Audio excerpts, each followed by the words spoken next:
Welcome back, everybody. This will just be a quick little episode here.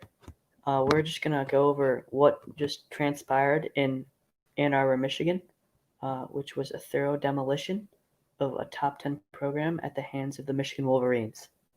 Now, I'm not trying to say that we're gonna win a national title or anything, but this is one of the more complete performances I can remember watching from a basketball program.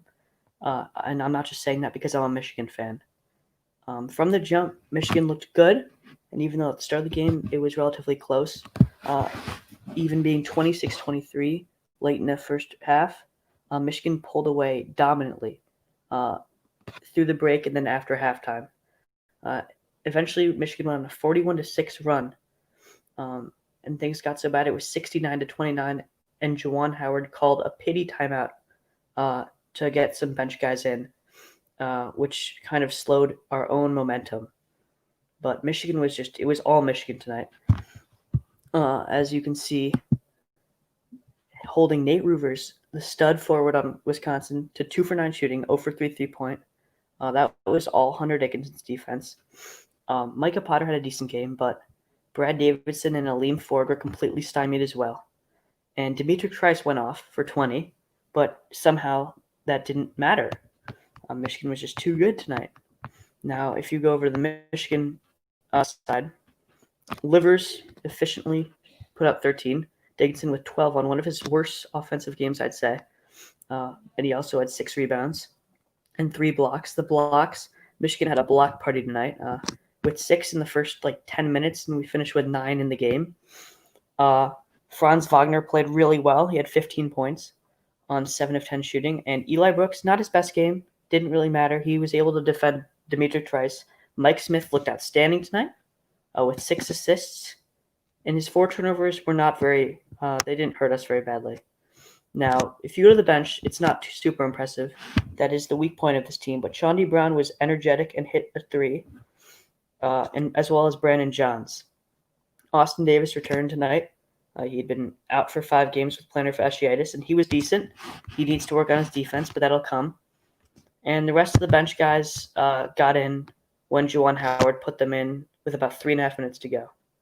And that was just kind of – Juwan's a fun coach, and those guys got a little bit of time to – oh, sorry about that. Now, I want to say what I think this will mean for the poll, for the AP poll. If Michigan's able to beat Minnesota, I do believe that they should be ranked 3rd in the country. And I'm not saying that purely because I'm a Michigan fan. I'm saying that because if you look at what the games have looked like over the past couple of weeks for Michigan, they have been dominating ranked team after ranked team. This was no exception. 40-point lead over a top 10 program is no joke. Sorry for the noise.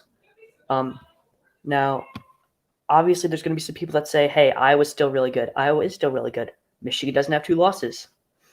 Michigan has beaten Wisconsin by 23, and it could have been a lot more.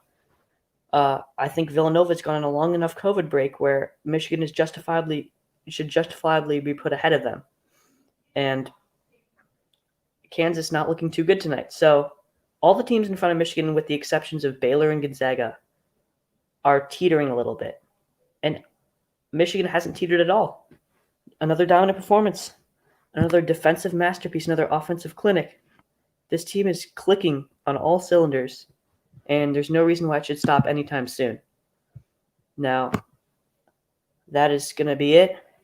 I just saw a comment that said Nova's still better. I disagree completely. And that was a quick recap, but I think I got all my points across. The passing was great. The defense was great. The offense was great. And we made Wisconsin just look like a relatively weak team, which they're not. So I think Michigan has solidified itself right now as a contender in the Big Ten, the contender in the Big Ten, and a top 3 team in the country.